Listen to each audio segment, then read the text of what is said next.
folks, and welcome to this week's Rally Show with me, Bob Irvin. I've decided to tweak the programme a bit and change the format around.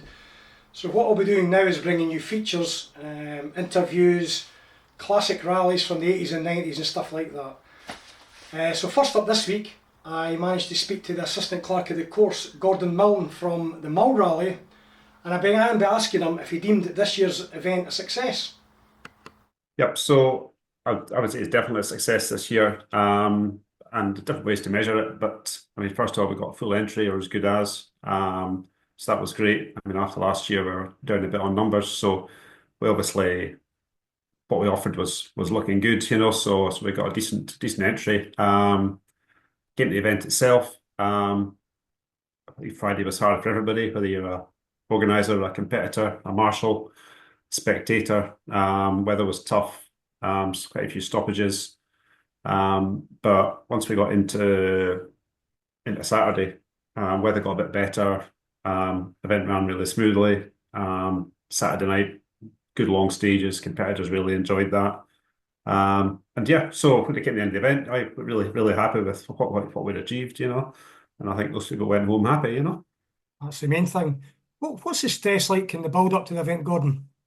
I wouldn't like to know. So it is tough, and it's, I mean, it's different for different people in terms of some people have got a lot of work to do leading up to the event, and some of them it's during the event where the pressure is. The stuff that I do, I mean, most of my work's before the event, so a lot of the prep and logistics stuff. So yeah, it's, you know, you've just got to keep all the different plates spinning. And you know, you're worried about what you've forgotten, you know, rather than what you're actually doing. You know, but ultimately, when we got to the start of the event, you know, everything was pretty much in place, you know, and it's, you know, you're always worried about a late banana skin of some sort, but not really this year. But you know, had a couple of wee challenges, but nothing that was going to particularly set us back. So it was good that way. You mentioned banana skin, Gordon. Mm. I imagine there must have been a concern doing the big, huge stages along 20 miles. I mean, it only takes one car to go off, and that's a huge amount of mileage lost. No, definitely, and the event's been caught out with that in the past. I think the longer stages on a Saturday night are better because typically there's less mishaps on a Saturday night, and that's more people are in the groove. You know what the car's got to do, understand the roads, and some people maybe are driving 90% at that point, because they know they can see a finish. And I think that was one of the learnings of this year is it was quite a long first stage, and of course people are going to go for it, and the weather was tough, and you know that's, you know, but you know, had a couple of incidents on that stage. So, but ultimately that, I mean, it's quite a traditional stage around the first stage this year. You know, I mean, starting up the glen and over the hill. I mean, that's when I first did Mull going back in the 90s. That was very typically the first stage, you know, for the first few years that I did it. So it does have a, you know, it is a kind of a landmark stage from the events point of view. Absolutely. There was obviously a time, Gordon, where Mull, kind of the name alone, the Mull rally, it could have dined out on itself. Nowadays, there's a lot of top class tarmac events in the UK. What does Mull have to do to stay ahead of the game? No, it's a great question. I think as organisers, we talk about this quite a lot. You know, because we used to be unique. Now, you know, now people are benchmarking Mull against other events, and there's other closed road tarmac events are a lot easier to do than Mull as well in terms of being able to get to them and just the logistics of them in terms of how long they're going to be there. If you want to do Mull, you know, most people are taking a week's holiday to do Mull, you know, so not everyone can do that. No, undoubtedly, you know, it's that landscape's changed, and you know, so I mean, we do try and do different things with the events, but it is also difficult because you know, it has a reputation for lots of different reasons, and as soon as you start changing those reasons, for example, the length of the event, the amount of nighttime stages, then there's an element that's going to go, well, that's not the Mull that we want to do. But whereas these elements are also probably things that are putting people off from actually having a go at it, you know. So that's, you know, we have done and will continue to kind of test the boundaries of it, because we want to attract new competitors to the event, you know. I mean, we do have an aging customer base as in terms of everything, to be honest, but in particular competitors, which is a worry, you know, because you know that can't carry on. You know, ultimately you need to offer something that the younger competitors are going to get involved with. Yeah, that's it's spoken about a lot as organisers, and you don't want to have a revolution with the event because well, we No. can't afford the risk, to be honest. You can do something completely different and suddenly find you've got no entries. But also, you know, if we kept putting out the same old thing, exactly the same as the previous year, then I mean it'll just well, it'll fade away basically because there's not fresh interest in it, you know. I mean, So I must admit, from a kind of outside point of view, I thought your promotion this year was the best. I've never seen it so good. You know, your pre-event promotion once the yeah, I show. think so, and that kind of showed in terms of lots of things. I think the island was busier this year, and just in terms of practical stuff like the audience on Facebook, amount of merchandise that was sold, all that sort of thing, all picked up this year. So that's all encouraging, and it's really important that people that can't make it to the island can still enjoy the event, and I think that applies with a lot of rallies, is that you've got to give the virtual spectator something decent, um, and again, it's one of our problems is it's at night, so it's quite difficult to deliver good footage and something interesting to watch when Yeah. it's dark, you know. So you know, we spoke a lot about that in terms of trying to find ways to make it interesting for people, and so hopefully we delivered. You know, I said that's you know, the initial signs are that yeah, that seems to have gone well. Gordon, you mentioned an aging competitor base. What other challenges does the event fear in the next 10 years, say? Yeah, I think well, I think I mean the age thing is one that really concerns me. But the other issues are, you know, we're competing on a environmentally sensitive island, and if we tried to run Mull as a new event today, we'd never get the appetite for it. The only reason we're allowed to compete on the island is because it's been going on for years and years. But obviously the island itself changes in terms of the population and what's going on. So we've always mindful of the farmer and resident and business population in terms of that's, you know, how they react to the event, and you know, we try and involve them as much as we can in terms of what we're doing. But you know, there's no new roads on Mull, so Yeah. inevitably we're revisiting the same places.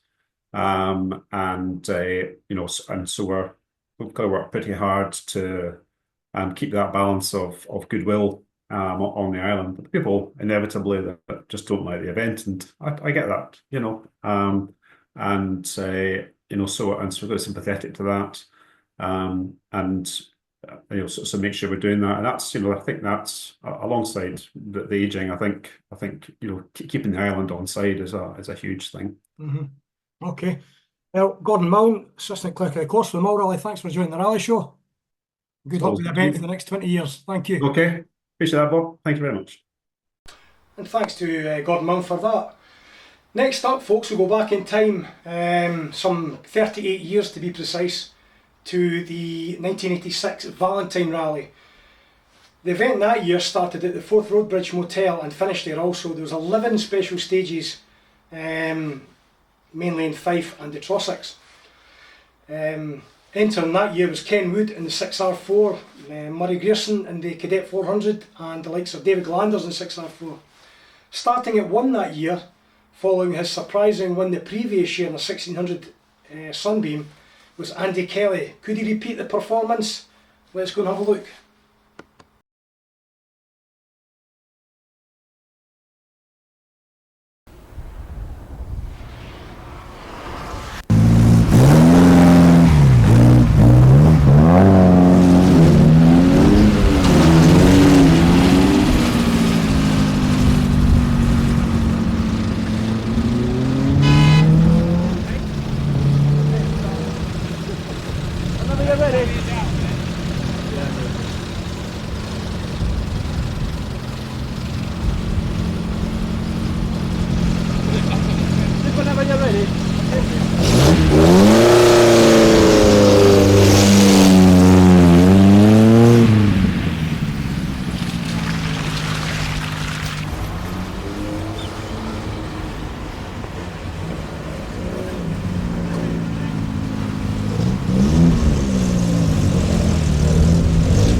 Yes, I have lost for the fun of it, isn't it? It's the fun of it. I can tell it.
Here you go.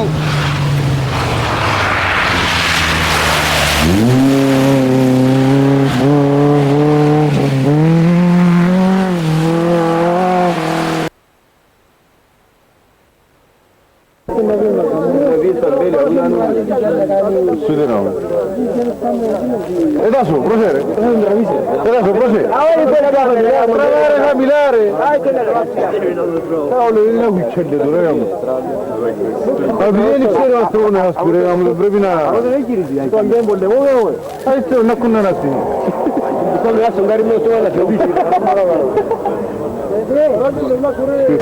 Με την Μάρισα Ελευθέρα αυτό είναι.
Okay, next up we have an interview with Mark Irvin. Mark regularly sits beside his father in a Hyundai R5 in the Scottish Rally Championship. At the weekend there he decided to do the Snowman Rally in a Rally 4 Fiesta, so we just thought we'd have a word with him. So pulling up to stage one, nerves were probably, I'm going to say, the worst I've ever had on any event. Just complete, going complete into the unknown. Just not sure what to expect, not sure how I was going to be, not sure how the car was going to be. But no, it wasn't too bad. I wouldn't say I was shaky or anything. I was just raring to go. Adrenaline was going like the clappers. What was your aim, Mark? Get to the finish. Was it just a case of, though, you were not trying to win the rally, obviously, were you just trying to be respectable as well? You didn't want to... Yeah, it was just a case of getting... My aim was get through stages 1 and 2 and just kind of see where we were. There wasn't really an aim other than get to the finish. It was just a case of there was no real pressure as such as to I had to go and finish in a certain position or I had to go and finish in a certain class position. It was just a case of going out, and as long as I came back with a smile on my face, I was happy. So who was navigating for you, Mark? I had Richard Simmons navigating for me. Did he have to control you at times, or no, he would give me the encouragement. We had a couple of moments in the first 2 stages where I honestly thought I had lost control of the car and it was about to spin into a ditch and be stuck. But after we had one of those moments, he just calmed the nerves a wee bit and we just cracked on. So how did the rally go, Mark, apart from your nerves initially? Stage 1 went really well. Caught and passed 2 cars, which was totally unexpected for me. I think one of them was having an issue, but we were just doing our own thing. Stage 2, we had a wee intercom issue right before the start, so we had to kind of figure that one out and so we could go into the stage. And no, stage 2 was okay. I would probably say I was overly cautious in places. We picked up a puncture towards the end of the stage. But no, apart from that, stage 3 was cancelled. Stage 4, we had got about 2/3 through the stage and came to a hairpin left and we had no power. Okay. Power just dropped off. Pulled over. Had a look at it. Thought we'd got to the bottom of it. And as soon as we pulled away again, the fault came back. Limped it out the stage. Didn't go to stage 5. Just went straight back to service to make sure we could fix it. Because we didn't know what it was at the time. Thought we'd got it all sorted before the last stage, and it came back with about 2 miles to go in the last stage. Okay, but you managed to get to the finish, did you? Managed to get to the finish. We managed to limp it at 35 mile an hour the whole way back to the finish from the last stage, which was interesting to say the least. Spoke of going, he's bloody slow in that thing, eh? It must have been we had one of the bits of the rotation we had to pull onto the A9, and I'm like, oh no. Right. So what's next then, Mark? What's your plans? Next year's going to be a case of we'll just pick and choose our events. I'm not going to put myself under immense pressure to go and do well. So I think we'll just kind of pick and choose some events. Dad's got some events he wants to get back in doing. So we'll just pick and choose what we're doing. I've got some stuff on early in the year that kind of rules rallying out a wee bit, but we'll just work around that and we'll just see what we want to do, and then I think we'll might try and go for a full season in 2026. Great stuff. You mentioned your dad there. Your dad was obviously medically retired for you. Well, is he getting better? Yeah, he's heart-wise, he is. He's back to himself. He's still got an issue with his knee that we'd hoped would have been fixed, but was near enough fixed by the time he had the heart attack, and it's gone kind of backwards now. So he'll get that sorted as well, and then that'll be us the two. There's a couple of events that he wants the two of us to go and do as a two-car team, but it's just once he's healthy enough and fit enough to go, then we'll look at that. That's fantastic. Mark Irvin, thanks very much for joining the rally show. Not a problem. Thanks very much. Forward. Thank you. Cheers. Thank you. Cheers. So, thanks to Mark for that. Now, every week we'll be having a discussion on the latest viewpoints on social media and stuff like that, called Talking Point. On this week's Talking Point, I'll be chatting to John Skoltalk from Maximum Attack about the new regulations getting set out in historic rallying to extend cars from 1991 to 1999. So let's go and chat to John. So I'm joined here by Maximum Attack's John Skoltalk for this week's Talking Point. John, I would like to talk to you about this new historic. What they've done is they've extended Appendix the K regulation to include cars from 1991 to 2000, and it's caused a bit of an uproar. There's a lot of people unhappy, more so than I would say are happy. What's your take on it? Yeah, it's definitely upset some people, hasn't it? There's been more than a few negative comments about how it's going to ruin everything, and it's the end of the historic rally scene. I am not one of those people. I'm really excited about it. I think it's really it's a big step. I think the FIA have been brave. I think we probably expected them to maybe go up to 95. Mm-hmm. Go all the way to 2000 is massive. But I think it's really good. For me, it's not a problem. It's an opportunity. Just think of all the cars that are now available to people.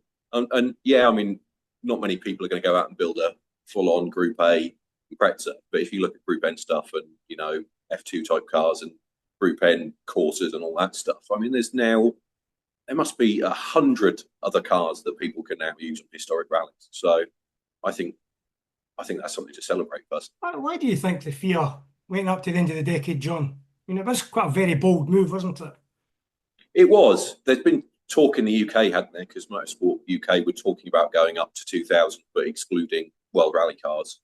So it's interesting that the FIA have gone beyond that. I don't know. Maybe it's a bit of a statement. It brings it to 25 years, doesn't it? So historic cars will be 25 years or older. So maybe that's the kind of benchmark they're now looking at. But or maybe they felt that 95 wouldn't bring in enough new cars. Or it's hard to tell. But you're right, it is a really bold move.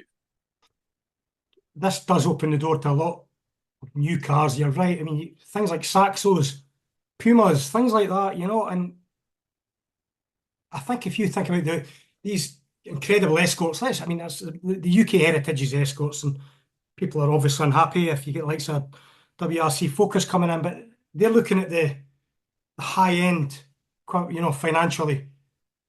if you look at stuff like Saxos and that, surely this is a good thing. It's a positive. Yeah, I think it is. If you look at, the Escort is the kind of dominant force in historics, isn't it? It has been for a long time. And those cars are expensive, to build, to buy a Mark II shell, even, I'm sure, even for a slightly ropey, you're looking at £5,000. Well, for that, using your example, you'd get an absolutely immaculate Saxo VTS. And that's a complete car with engine and everything. So if you wanted to just build a fun Group N historic car, then, you can now do that for a lot less than you could for a lot of 60s, 70s and 80s cars, even 205s. Buying a good 205 GTI is not cheap anymore, is it? So, this hopefully brings in a lot of people that maybe wouldn't have thought about historic rallying before now. So given that we can obviously see the positive side of it, why do you think there is quite a few people moaning out there? I think there's a few elements, isn't there? The old 4-wheel drive versus 2-wheel drive thing always rears its head. If you're doing forest rallies in a Group 1 RS 2000, for example, and suddenly a load 350 horsepower Imprezas are on the same event, that is going to cut the road up a little bit more. That said, for me, I don't know if that's such a big issue because a lot of historic rallies are kind of mixed in with other events anyway. So quite often they will be sharing the car with sharing a road with 4-wheel drive anyway. Is it maybe just a little bit of, well, if these cars come along, I might not win anymore?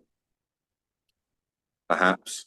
I think people are very protective, aren't they? And I think historic rallying has been where it is for quite a long time now.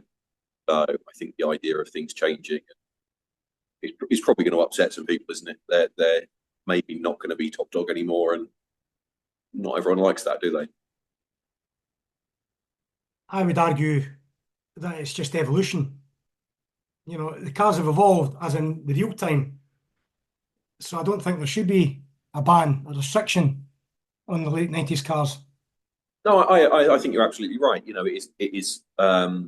is a period of time, an important period in the history of the sport. It's the era that I grew up watching. So for me, if you grew up watching Escorts and Chevettes, you've been able to enjoy watching those in historic rallies for a long time now. So I'm looking forward to being able to enjoy the cars I grew up with. And I'm sure it was just the same, wasn't it, when Minis and Heelys and all that sort of stuff were dominant in historics, and yes, suddenly, Escorts and the like were eligible. I'm sure that people with those cars were probably a bit upset as well. But right, it's evolution. Things move on. Things have to change, and it can't. Historic rallying can't pause at a particular moment in time any more than modern. absolutely, very well put. I guess, like modern day rallying and rallying for years and years, there'll be a class system as well, won't there? So if your 4-wheel drive WRC is in a certain class, that's not going to affect Mr. Stratos, is it? Well, that's it, isn't it? Yeah, I mean, we have classes right now for different types of historic car, and that is going to continue. I think, like as you say, the Group A 4-wheel drive cars will end up in their own class, and that's fine. I think my only concern is that they actually have enough classes, because a bigger concern for me is, rather than the Chevettes and Group 4 cars being against the Group A cars, it's, should we be considering differentiating between Group A and Group N? Because the Group N cars is probably where the majority of these new historics are going to come from. There's probably going to be a lot of people that build a Group N Impreza compared to a handful that can afford to build a Group A, and you don't want those guys to feel that they've got nothing. Well, John, that's our first talking point out of the way, and it seems we've got a big thumbs up and we agree with each other. John Scott from Maximum Attack, thanks very much for joining me on the Rally Show. Well, folks, I hope you enjoyed the new format, and if you did, please leave us a comment underneath and let me know, positive or negative. I'm not fussy. If it helps us improve the programme, it'd be fantastic. Thank you for watching, and we'll see you in the next Rally Show. Thank you.